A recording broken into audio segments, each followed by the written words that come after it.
नमस्कार, मी उर्वी सावंत पंगत तुमच्यामध्ये तुमच्या सगळ्यांचं खूप खूप स्वागत करत आहे। आता बाजारात भरपूर प्रमाणात मटार आलेले आहेत, तर ह्या मटार सोबतच मी पनीर मटरची रेसिपी तुमच्याबरोबर शेअर करणार आहे। तर चला रेसिपीला सुरुवात करूया। आता मटर पनीरसाठी सर्वप्रथम मी 1 चमचा तेलामध्ये 2 मोठे कांदे उभे चिरून आपण ते चांगले परतून घेणार आहोत। अगदी लालसर कलर आला पाहिजे तोपर्यंत आपण हे कांदे चांगले परतून घ्यायचे।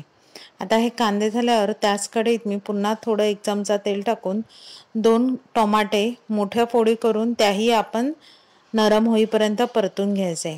आता इथे साधारण टोमॅटे नरम झाले की अख्खा गरम मसाला आहे तो त्यामध्ये घालायचा, अख्खा काजू आहे तो घालून ते व्यवस्थित अगदी परतून घ्यायचा आहे।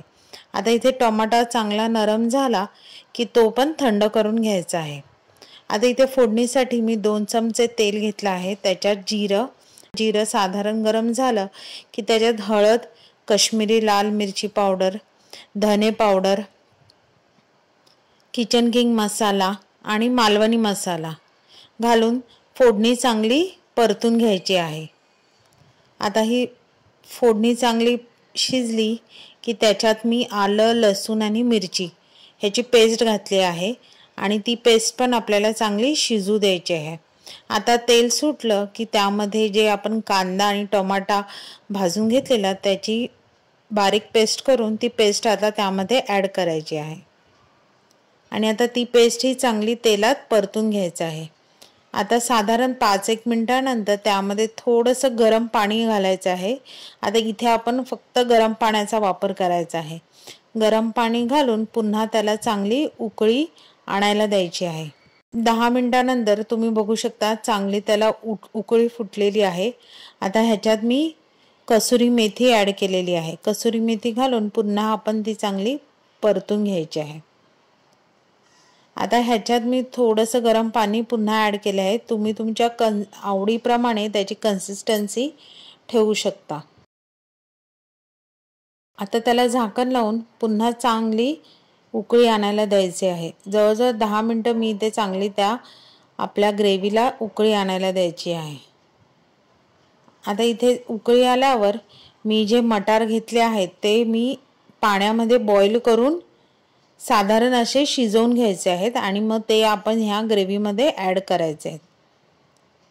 आता ह्यामध्ये चवीनुसार मीठ घालायचं आणि भाजी व्यवस्थित परतून घ्यायची। आता इथे ऑलरेडी वाटाणे आपण शिजवून घेतले त्याच्यामुळे भाजी शिजायला काही जास्त वेळ इथे लागणार नाही आहे। आता ह्या भाजीला चांगली उकळी आल्यावर आपण त्याच्यात पनीर ॲड करायचे आहेत। आता पनीर हे मी भाजून वगैरे असे फ्राय करून घेतले नाही, कच्चेच मी इथे घेतलेले आहेत। आता मोठ्या फोडी ठेवून ते पनीर पण ह्या भाजीमध्ये चांगलं ॲड करायचं आणि अगदी व्यवस्थित हळूवारपणे ती मिक्स करून घ्यायची आहे, जेणेकरून आपले पनीर तुटता कामा नये।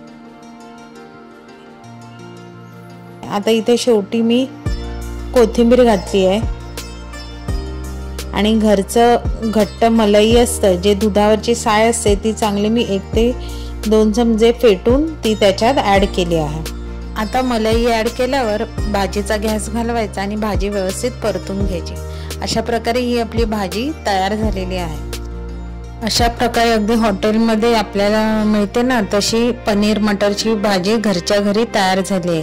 रेसिपी आवडली तर रेसिपीला लाईक करा, चॅनलवर नवीन असेल तर चॅनलला सबस्क्राईब करा आणि नवीन व्हिडिओच्या नोटिफिकेशनसाठी बेल आयकॉनला प्रेस करायला विसरू नका। तोपर्यंत मस्त राहा।